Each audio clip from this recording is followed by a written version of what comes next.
आज के इस वीडियो लेक्चर में आप सभी लोगों का स्वागत है। और आज हम लोग इकोनॉमिक्स के ये सेक्शन से एक टॉपिक को हम लोगों ने लिया है और आज हम लोग इस चीज़ को देखने जा रहे हैं कि जीडीपी का अर्थ क्या है, इसका रेलेवेंस क्या है, इसकी प्रासंगिकता क्या है और इसका इम्पोर्टेंस क्या है। हालांकि ये जीडीपी जो टर्म है ये बहुत ही एक कॉमनली यूज्ड ये टर्म है, लेकिन इसके बारे में जो लोगों की जानकारियां हैं ये बड़ा ही ये सीमित है। लोग टेक्निकली नहीं समझ पाते हैं कि आखिर इसका अर्थ क्या है, और एक स्टूडेंट के रूप में, एक छात्र के रूप में टेक्निकली इन बातों को समझना बहुत ही ये जरूरी हो जाता है, आवश्यक हो जाता है कि जीडीपी आखिर है क्या। हम लोग जानते हैं बहुत सारे ये प्रोफेशन में ये भिन्न भिन्न प्रकार के एक्रोनिम का यूज होता है। आप जैसे मेडिकल प्रोफेशन में जाइएगा तो वहाँ आपको सीटी स्कैन यूज हो रहा है, वहाँ पे आपको ये बहुत सारे एक्रोनिम का यूज होता है, जैसे कि एमआरआई का यूज होता है। तो एमआरआई भी एक प्रकार का एक्रोनिम है और एमआरआई का ये फुल फॉर्म होता है मैग्नेटिक ये रेजोनेंस इमेजिंग। ठीक उसी प्रकार से भिन्न भिन्न ये प्रोफेशन में भिन्न भिन्न प्रकार के एक्रोनिम्स का यूज होता है। ठीक उसी प्रकार से इकोनॉमिक्स में भी बहुत सारे प्रकार के एक्रोनिम्स का यूज होता है, और जिसमें कि एक बहुत ही वाइडली यूज जो एक्रोनिम है वो आपका ये जीडीपी है। अब जीडीपी होता क्या है, इस चीज को हम लोगों को ये समझने की जरूरत है। ध्यान से इन चीजों को हम लोग देखेंगे। अगर जीडीपी के फुल फॉर्म यानी कि जो इसका एक्रोनिम है जिसको कि ये जीडीपी बोलते हैं, फुल फॉर्म को अगर देखा जाए तो ये जीडीपी का फुल फॉर्म होता है ग्रॉस डोमेस्टिक प्रोडक्ट।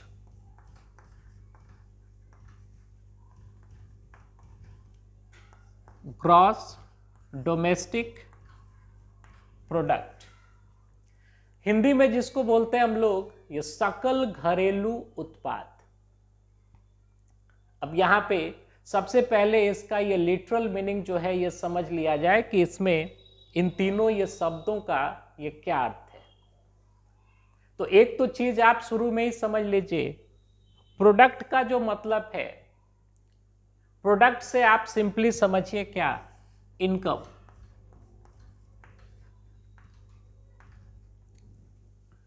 प्रोडक्ट और इनकम जो है ये साइनोनिमसली यूज्ड ये टर्म है। डोमेस्टिक का ये मतलब समझिए, हिंदी में जिसको बोलते हैं ये घरेलू।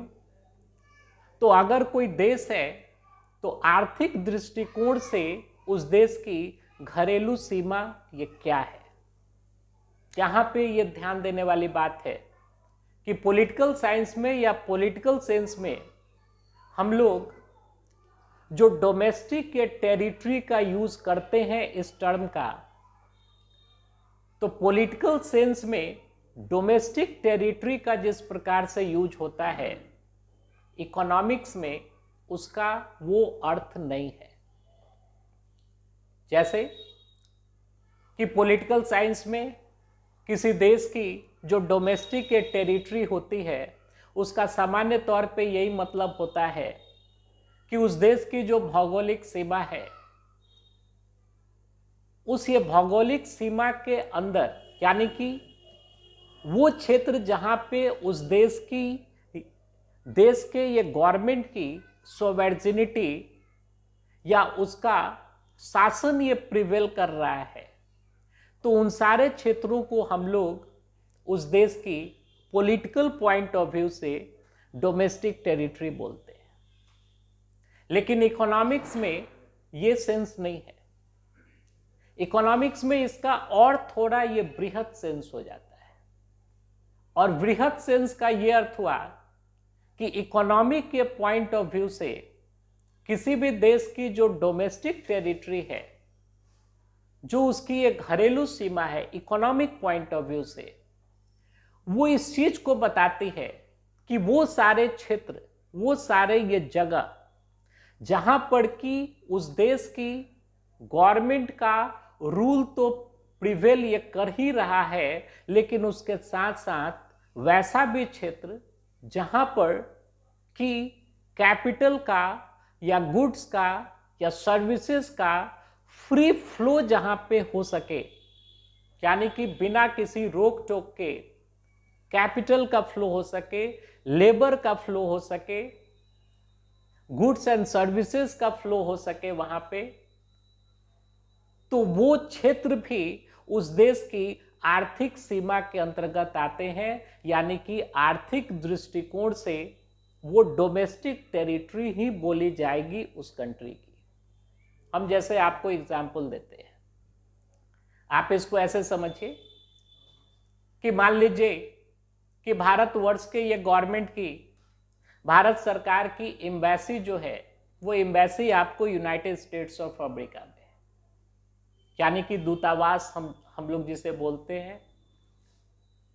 तो हम लोग जानते हैं इंटरनेशनल जो लॉज होते हैं उसके हिसाब से किसी देश में अगर किसी अन्य कंट्री का दूतावास जो होता है, यानी कि एग्जाम्पल के तौर पे देखिए कि अगर भारतवर्ष का दूतावास, भारतवर्ष की एम्बेसी अगर अमेरिका में है, तो जियोग्राफिकली आप देखिएगा, भौगोलिक दृष्टिकोण से देखिएगा, तो वो जो एम्बेसी है, वो जो ये बिल्डिंग है, वो जो इस्टेब्लिशमेंट है, वो इस्टेब्लिशमेंट पॉलिटिकल टेरिटरी किसकी हुई?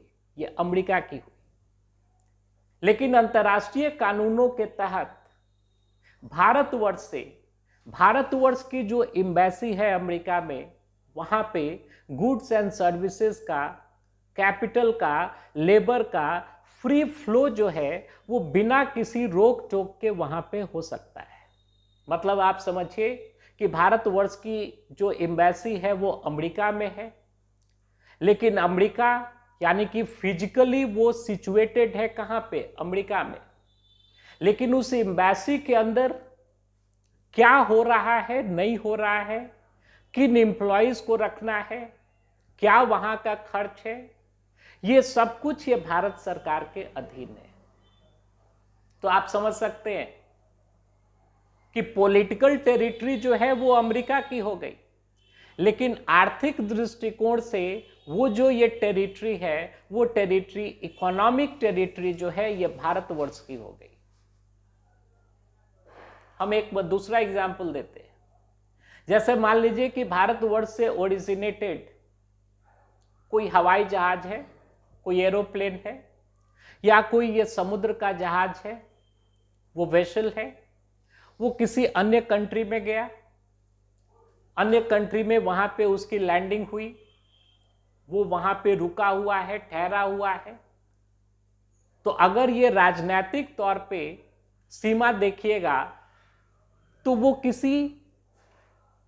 किसी अन्य देश की सीमा में वो जहाज वो खड़ा है, लेकिन उस हवाई जहाज के अंदर जो कुछ भी हो रहा है, उसके जो एम्प्लॉइज हैं, हवाई जहाज के अंदर ये जो भी इकोनॉमिक एक्टिविटीज जो संपादित हो रही हैं, उसके ऊपर वो जहां वो रुका हुआ है वो प्लेन, उस देश की सरकार का कंट्रोल नहीं है, बल्कि ये भारत सरकार का कंट्रोल है।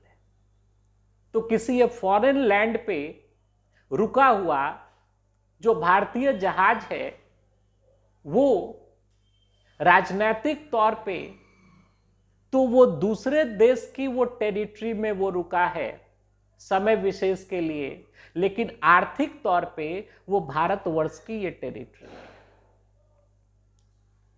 तो इकोनॉमिक्स में, इकोनॉमिक सेंस में टेरिटरी, डोमेस्टिक या टेरिटरी का जो अर्थ होता है ये थोड़ा ये बृहत होता है। तो डोमेस्टिक का सेंस यहां पे ये है, ये टेरिटरी की बात हो रही है, डोमेस्टिक या टेरिटरी की बात हो रही है। और ग्रॉस का ये मतलब है, हिंदी में बोलते हैं कि सकल। सकल का ये मतलब है कि इसको थोड़ा आगे हम और ये समझाएंगे सकल का ये मतलब हुआ कि आप, यानी कि अगर चीजों का, वस्तुओं या सेवाओं का अगर प्रोडक्शन हो रहा है तो प्रोडक्शन के क्रम में हम लोग जानते हैं जितने भी ये कैपिटल एसेट्स का यूज किया जाता है, यानी जैसे मशीनरी हुई, बिल्डिंग हुआ, ये प्लांट हुआ, तो समय बीतने के साथ उसमें ये डेप्रिसिएशन आती है। डेप्रिसिएशन का मतलब होता है मूल्य ह्रास, ठीक है। तो डेप्रिसिएशन आती है, तो डेप्रिसिएशन को अगर हम इंक्लूडेड रखते हैं तो ये ग्रॉस का कॉन्सेप्ट हो जाता है। और जब इसी डेप्रिसिएशन को हम लोग एक्सक्लूड कर देते हैं, ये माइनस कर देते हैं इनकम के कैलकुलेशन में, तो नेट का कॉन्सेप्ट आ जाता है। तो ग्रॉस और नेट के बीच में, जिसको हिंदी में बोलते हैं कि सकल और शुद्ध, यानी कि नेशनल इनकम का एक अलग से ये चैप्टर होगा ही, आपको मिलेगा, उसमें ये सब सारी बातें और अच्छे ढंग से आपको ये क्लियर होंगी। तो इसमें उस समय आपको और अच्छी तरीके से ये समझ में आएगा। तो ग्रॉस डोमेस्टिक प्रोडक्ट, यानी कि मोटा मोटी इसका अर्थ आप ये समझिए, जैसा कि इसके नाम से ही स्पष्ट है, इसके फुल फॉर्म से ही स्पष्ट है कि किसी भी कंट्री का ये ग्रॉस डोमेस्टिक प्रोडक्ट है क्या। तो देखिए, नेशनल इनकम को निकालने के दो प्रकार के दो कॉन्सेप्ट्स होते हैं। दो कॉन्सेप्ट्स के आधार पर नेशनल इनकम को निकाला जाता है, एक डोमेस्टिक ये कॉन्सेप्ट से और दूसरा ये नेशनल कॉन्सेप्ट से। ये हमेशा याद रखिएगा, दो कॉन्सेप्ट से नेशनल इनकम को निकाला जाता है। जब नेशनल इनकम का चैप्टर आएगा तो उसमें आपको और भी ज़्यादा स्पष्ट तरीके से यह समझ में आएगा, लेकिन अभी के लिए आप इतना जरूर समझिए कि जैसे कि हम लोग इंडिविजुअल लेवल पे एक इंडिविजुअल का इनकम हम लोग ये कैलकुलेट करते हैं, ये देखते हैं कि किसी व्यक्ति विशेष का इनकम क्या है, ठीक उसी प्रकार से नेशनल इनकम जो है वो एक एग्रीगेट कॉन्सेप्ट है। ये एग्रीगेट कॉन्सेप्ट का ये अर्थ हुआ कि किसी देश के अंदर, यानी कि राष्ट्रीय स्तर पे उस देश के अंदर समग्र रूप से कितना इनकम जनरेट हो रहा है, उस इनकम को निकालने की जो विधि होती है, वहीं ये विधि जो है वो नेशनल इनकम के कैलकुलेशन से रिलेटेड वो विधियां होती हैं।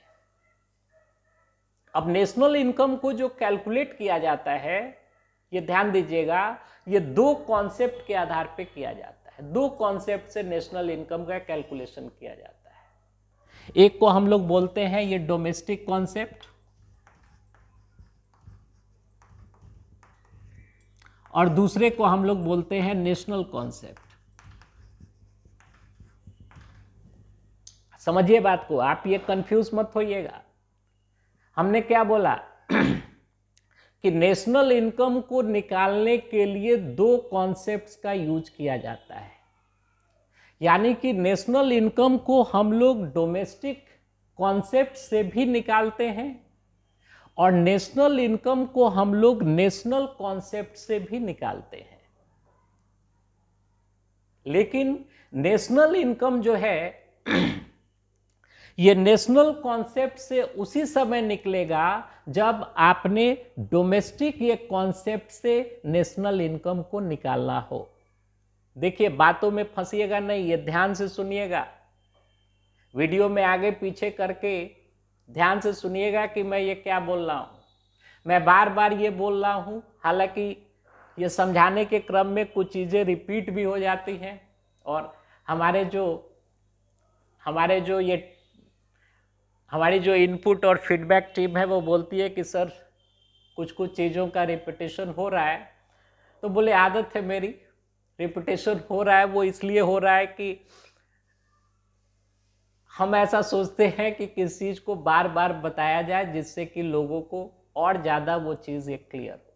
हमने क्या बोला कि नेशनल इनकम को, यानी कि एक राष्ट्र के स्तर पे जो आय जनरेट हो रही है किसी भी एक कंट्री के अंदर, उसको निकालने की जो विधि होती है वो दो कॉन्सेप्ट के आधार पे नेशनल इनकम को निकाला जाता है।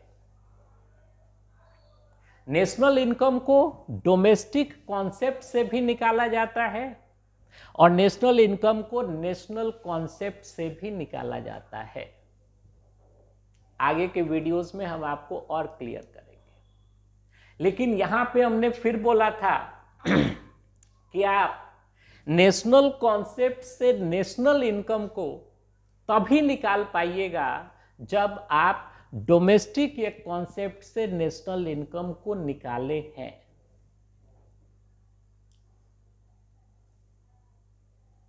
तो अब आप समझिए कि जीडीपी होता क्या है। तो एक तो आप लोगों ने नाम सुना होगा, जगह जगह पे, न्यूज़पेपर्स में, टेलीविजन्स पे, पॉलिटिकल डिस्कोर्स में, हर एक जगह पे आपने बार बार जीडीपी का नाम सुना होगा। जीडीपी बढ़ रहा है, जीडीपी घट रहा है, जीडीपी इतना हो गया, जीडीपी उतना हो गया। ये जीडीपी है क्या? और जीडीपी किस चीज को ये प्रकट कर रहा है? तो इसमें भी ये बहुत सारी ये टेक्निकलिटीज हैं। तो सबसे पहले तो हम लोग इस चीज को देखेंगे, इस चीज को मैं क्लियर कर रहा हूं कि जीडीपी होता क्या है, ये किस चिड़िया का नाम है। तो आप देखिए, जीडीपी सामान्य तौर पे ये समझिए कि जैसे कि अगर कोई व्यक्ति होता है तो उसका जो हेल्थ स्टेटस है, तो उसके हेल्थ स्टेटस को रिप्रेजेंट करने वाले कुछ इंपॉर्टेंट ये पैरामीटर्स होते हैं। जैसे आपका बीपी हो गया, ब्लड प्रेशर हो गया, 120/80 आपका ये रहना चाहिए, थोड़ा बहुत ऊपर नीचे वो चलता है। आपका ये पल्स रेट हो गया, आपका बॉडी टेम्परेचर हो गया, ये सब ये वाइटल पैरामीटर्स है। वाइटल पैरामीटर्स का ये मतलब है कि वो आपके हेल्थ स्टेटस के बारे में एक जो ये जानकारी होती है, फर्स्ट लेवल का जो इंफॉर्मेशन होता है, वो इंफॉर्मेशन वो हम लोगों को वो सारे ये वाइटल स्टैटिस्टिक्स जो है, वो पैरामीटर्स जो है, ये प्रोवाइड करते हैं। मान लीजिए कि अगर कोई व्यक्ति अपना ये बीपी ये चेक कराने गया और बीपी उसका 160 सिस्टोलिक मान लीजिए 160 है, डायस्टोलिक जो है वो 110 है, पल्स जो है वो उसका 120 से ऊपर चल रहा है। तो इस प्रकार से जो उसके वाइटल पैरामीटर्स हैं, अगर वो वाइटल पैरामीटर्स नॉर्मल रेंज में नहीं है, तो डॉक्टर जो है या कोई भी व्यक्ति जो कि ये थोड़ी बहुत भी ये जानकारी रखता है वाइटल पैरामीटर्स के बारे में, वो इमीडिएटली इस चीज की ये घोषणा कर देगा कि इसका हेल्थ स्टेटस जो है, हेल्थ कंडीशन जो है, ये बढ़िया नहीं है। ही और सी नीड्स इमीडिएट मेडिकल अटेंशन। ठीक उसी प्रकार से जीडीपी जो है वो किसी इकोनॉमी का, किसी आर्थिक ये व्यवस्था का हेल्थ कैसा है, उसकी ओवरऑल स्थिति कैसी है, उसके बारे में ये जीडीपी हम लोगों को ये बताता है। यानी कि ब्रॉडली आप समझिए कि किसी भी ये कंट्री का जो जीडीपी का साइज है या जो जीडीपी का ये ग्रोथ रेट है, वो हमें ये बताता है कि वो आर्थिक व्यवस्था के अंदर इकोनॉमिक ये ग्रोथ जो है वो किस ढंग से हो रहा है, इकोनॉमिक हेल्थ कैसा है, वहाँ पे बिजनेसेस की स्थिति कैसी है, वहाँ पे एम्प्लॉयमेंट की स्थिति कैसी है, उस इकोनॉमी में इन्वेस्टमेंट की स्थिति कैसी है। तो उसके बारे में एक मूलभूत आइडिया जो है, एक प्रिलिमिनरी आइडिया जो है, वो जीडीपी की स्थिति को देख करके ये जाना जा सकता है, उसको ये प्राप्त किया जा सकता है। अब जीडीपी होता क्या है? तो जैसा कि मैंने डिफिनेशन में लिखा है, आप देखिएगा बोर्ड में लिखा है, GDP measures the monetary value of final goods and services produced in a country in A given period of time. ध्यान दीजिएगा, इन ए गिवन पीरियड ऑफ टाइम, किसी दिए गए समय सीमा के अंदर। आप 1 साल भी ले सकते हैं, 6 महीना भी ले सकते हैं, 3 महीना भी ले सकते हैं, लेकिन स्टैंडर्ड तौर पे एक अकाउंटिंग ईयर को लिया जाता है, 1 वर्ष के टाइम पीरियड को लिया जाता है। तो बोला जा रहा है कि किसी भी एक कंट्री में एक दिए गए समय सीमा के अंतर्गत, यानी कि एक अकाउंटिंग ईयर में, बोल रहा है monetary value of final goods and services produced in a country, यानी कि उस देश में। अब उस देश का मतलब क्या हुआ, फिर से मैं आपको याद दिला दूं, पॉलिटिकल टेरिटरी नहीं, बल्कि उस देश की इकोनॉमिक टेरिटरी, या उसी को ये डोमेस्टिक टेरिटरी बोलते हैं। यानी उस देश की जो आर्थिक सीमा है, जो उस देश का आर्थिक रूप से जो डोमेस्टिक टेरिटरी है, जो क्षेत्र है, उस क्षेत्र के अंदर फाइनल गुड्स एंड सर्विसेज, 2 ही चीजों का मॉनेटरी वैल्यू होता है, या तो कोई वस्तु और नहीं तो कोई सेवा। या तो किसी ये गुड का प्रोडक्शन होगा, नहीं तो किसी सर्विस को ये प्रोड्यूस किया जाएगा। तो बोल रहा है कि एक दिए गए समय सीमा के अंतर्गत कोई भी देश है, जैसे कि भारतवर्ष हमारी कंट्री है, तो भारतवर्ष की जो इकोनॉमिक पॉइंट ऑफ व्यू से जो हमारी डोमेस्टिक टेरिटरी है, पॉलिटिकल टेरिटरी नहीं, डोमेस्टिक टेरिटरी, यानी इकोनॉमिक पॉइंट ऑफ व्यू से जो हमारी इकोनॉमिक के टेरिटरी है। अब ऑफ कोर्स इकोनॉमिक टेरिटरी में पॉलिटिकल टेरिटरी आएगा ही आएगा। तो हमारे देश की जो इकोनॉमिक टेरिटरी है, उसके अंतर्गत फाइनल गुड्स एंड सर्विसेज। अब यहां पे ये ध्यान देने वाली बात है, फाइनल गुड्स क्या होते हैं। तो फाइनल गुड्स का यही मतलब हुआ कि आप समझिए बात को, ये थोड़ा सा समझिएगा, फाइनल गुड्स का मतलब क्या होता है। तो गुड्स को ये 2 कैटेगरीज में डिवाइड किया जाता है, एक को बोलते हैं इंटरमीडिएट गुड्स और दूसरे को बोलते हैं फाइनल गुड्स। फाइनल गुड्स का ये मतलब हुआ, ये ध्यान दीजिएगा, फाइनल गुड्स का ये मतलब हुआ कि वो गुड जिसके की वैल्यू एडिशन का काम, इसी को बोला जाता है ये प्रोडक्शन लाइन।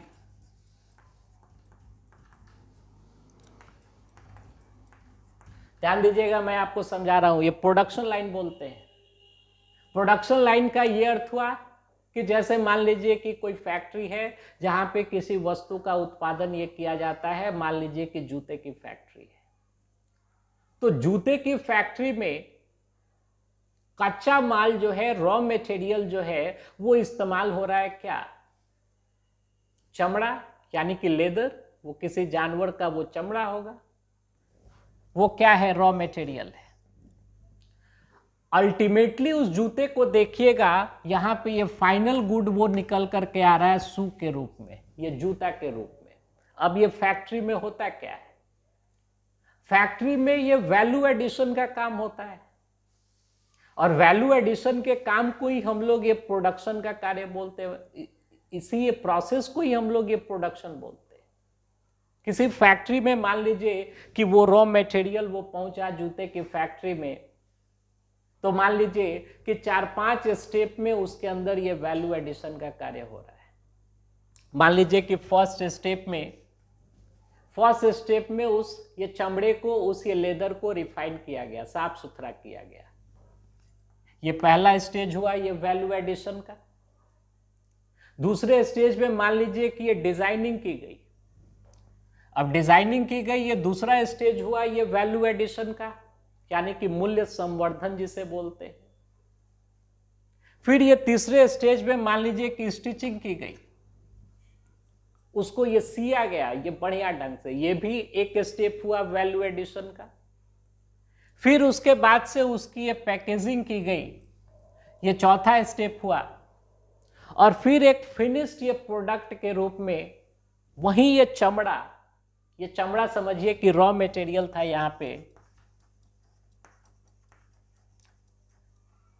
जिसका कि नॉमिनल वैल्यू था, नाम मात्र का वैल्यू था। उस चमड़े को मान लीजिए कि उस फैक्ट्री वाले ने हो सकता है कि 5 रुपए में खरीदा हो, और उसी ये चमड़े के ऊपर ये वैल्यू एडिशन ये करके अपने ये प्रोडक्शन लाइन में, मतलब अपनी फैक्ट्री में इनका वैल्यू एडिशन करके और एक फिनिश्ड प्रोडक्ट के रूप में, एक शू के रूप में उसने उसको क्या कर दिया, ट्रांसफॉर्म कर दिया।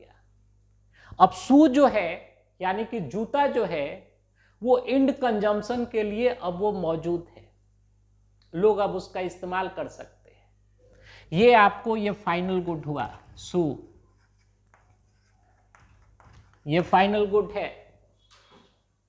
और इस प्रोडक्शन लाइन के अंदर जिस भी स्टेज पे वो गुड है वो सब इंटरमीडिएट गुड है, क्योंकि अभी उसमें और वैल्यू एडिशन का होना बाकी है। तो इंटरमीडिएट गुड्स वैसे गुड्स को बोलते हैं जो कि अभी अपने प्रोडक्शन लाइंस को उसने ये क्रॉस नहीं किया है, अभी उसमें और वैल्यू एडिशन का होना बाकी है। यानी एक फिनिश प्रोडक्ट को तैयार होने में अभी और स्टेप्स उसमें लगेंगे।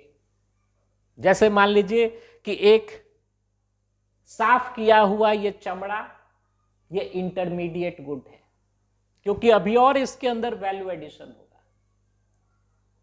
एक मान लीजिए कि स्टिच किया हुआ, सिया हुआ जो ये जूता है, जो कि अभी ये पॉलिशिंग उलिशिंग उसके ऊपर नहीं हुई है, वो अभी भी इंटरमीडिएट गुड है। लेकिन जब उसी का पूरा ये पॉलिशिंग हो गया, पूरा उसका फिनिशिंग हो गया, जब वो सेल के लिए मौजूद है मार्केट में, जिससे कि इंड कंज्यूमर्स उसका इस्तेमाल कर सकें, कंजम्पशन के पर्पस के लिए उस वस्तु का इस्तेमाल कर सके, तो वही गुड जो है ये फाइनल गुड हो जाता है। तो फाइनल गुड के बारे में हमेशा याद रखिएगा कि फाइनल गुड्स वैसे गुड्स होते हैं जिन्होंने कि अपने ये प्रोडक्शन लाइन को जिन्होंने कि ये क्रॉस कर लिया है, अब उसमें और ज्यादा वैल्यू एडिशन नहीं होना है। अब वो मार्केट के अंदर वो सेल के लिए, वो कंजम्पशन पर्पस के लिए, सामान्य उपभोक्ताओं के लिए वो वस्तु क्या है, उपलब्ध है, उसका अब ये कंजम्पशन होगा। तो हमेशा आप याद रखिएगा कि किसी भी प्रकार के नेशनल इनकम के एस्टिमेशन में इंटरमीडिएट गुड्स के वैल्यू को नहीं ऐड किया जाता है, हमेशा फाइनल गुड्स एंड सर्विसेज के ही मार्केट वैल्यू को हम लोग ऐड करते हैं। क्योंकि आप देखिए इस गुड का ये अंतिम रूप से जो प्राइस होगा, मान लीजिए कि इसका ये प्राइस ये 500 रुपया है, तो उस पैसे के अंदर 500 रुपये के अंदर जितना भी ये वैल्यू एडिशन हुआ है पीछे, वो सारा इसमें क्या है, इंक्लूडेड है। तो अगर आप इंटरमीडिएट गुड्स के ये वैल्यू को भी अगर नेशनल इनकम के एस्टिमेशन में अगर आप उसको ये जोड़ दीजिएगा, तो नेशनल इनकम का बहुत ही एग्जैगरेटेड फिगर आने लगेगा, बहुत ही ये बढ़ा चढ़ा करके वो संख्या आने लगेगी। तो हमेशा ये तो एग्जाम में ऐसे ही पूछ लेता है कि नेशनल इनकम या डोमेस्टिक इनकम के एस्टिमेशन में हम लोग इंटरमीडिएट गुड्स के यानी कि वैल्यू को ऐड करते हैं कि फाइनल गुड्स के, तो फाइनल गुड्स के। तो जीडीपी है क्या? तो जीडीपी यही है कि किसी भी देश की जो आर्थिक रूप से उसकी जो डोमेस्टिक टेरिटरी है, उस डोमेस्टिक के टेरिटरी के अंदर एक दिए गए समय सीमा के अंदर, हम यहां पे मान लेते हैं कि 1 साल के अंदर, एक अकाउंटिंग ईयर के अंदर जितने भी फाइनल गुड्स एंड सर्विसेज का, यानी अंतिम रूप से जितने भी वस्तुओं या सेवाओं का उत्पादन हुआ है और अंतिम रूप से जो वस्तुओं और सेवाएं जो मार्केट के अंदर जो मौजूद हैं ये सेल के लिए, उन फाइनल गुड्स एंड सर्विसेज का जो मॉनिटरी वैल्यू होता है, जो उसका ये मौद्रिक रूप से जो उसकी एक कीमत होती है, जो मूल्य होता है,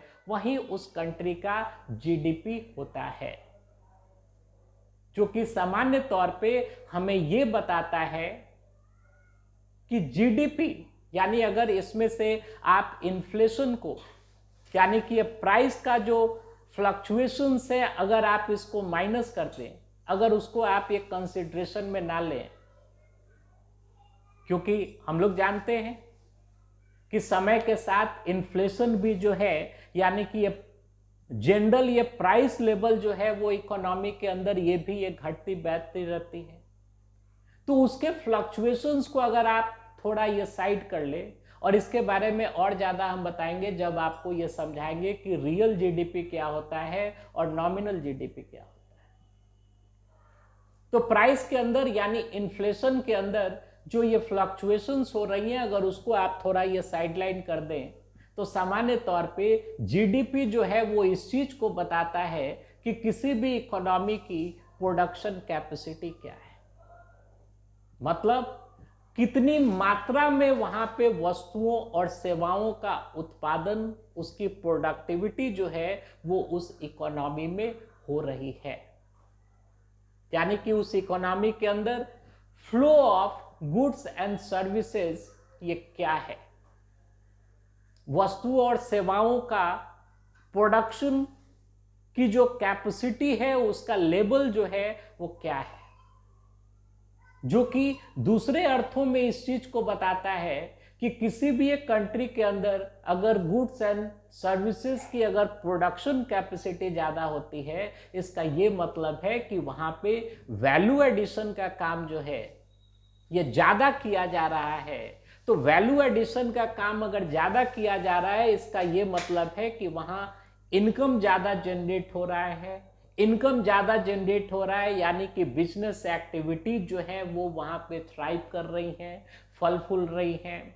जब बिजनेस एक्टिविटीज ये फल फूल रही हैं, यानी कि एम्प्लॉयमेंट अपॉर्चुनिटीज वहां जनरेट हो रही हैं।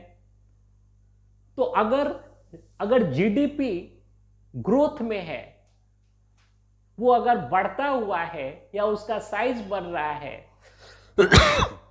तो सामान्य तौर से यह समझा जाता है कि उस इकोनॉमी का हेल्थ जो है ये बढ़िया है, ठीक है ना।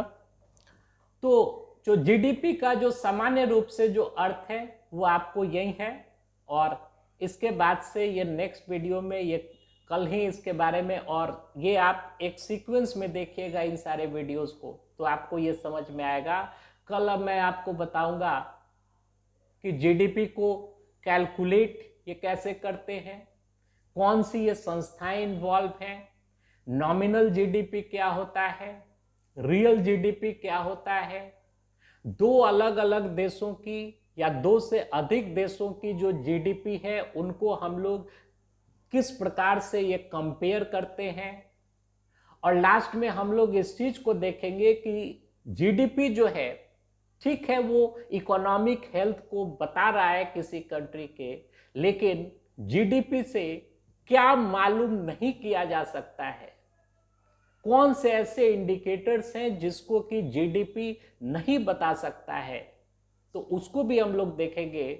इस प्रकार से एक जीडीपी के बारे में ये कंप्लीट, क्योंकि देखिए लिटरली ये पॉसिबल नहीं है, खास करके मेरे लिए तो पॉसिबल नहीं है कि आपको ये 20 मिनट 25 मिनट के अंदर इन सारे चीज़ों को ये बता दिया जाए, ये कैसे पॉसिबल है। बहुत ही ये फंडामेंटल कॉन्सेप्ट है इकोनॉमिक्स का, और जब तक आप ये फंडामेंटल्स में ही आप ये क्लियर नहीं होंगे तो आगे की बातें आपको नहीं समझ में आएंगी। तो इसके लिए 2-3 वीडियोस होना जरूरी है। मैं कोशिश करूंगा कि ये 2 वीडियोस में हो जाए। इसके बाद वाला एक जो ये वीडियो होगा वो इसी का एक्सटेंशन होगा, उसको भी ये ध्यान से देखिएगा। आशा है आप लोग ये पढ़ रहे होंगे और पढ़ाई लिखाई को जारी ये रखना है और इसके साथ साथ स्पिरिटेड मैनर में अपनी ये पढ़ाई लिखाई को करनी है।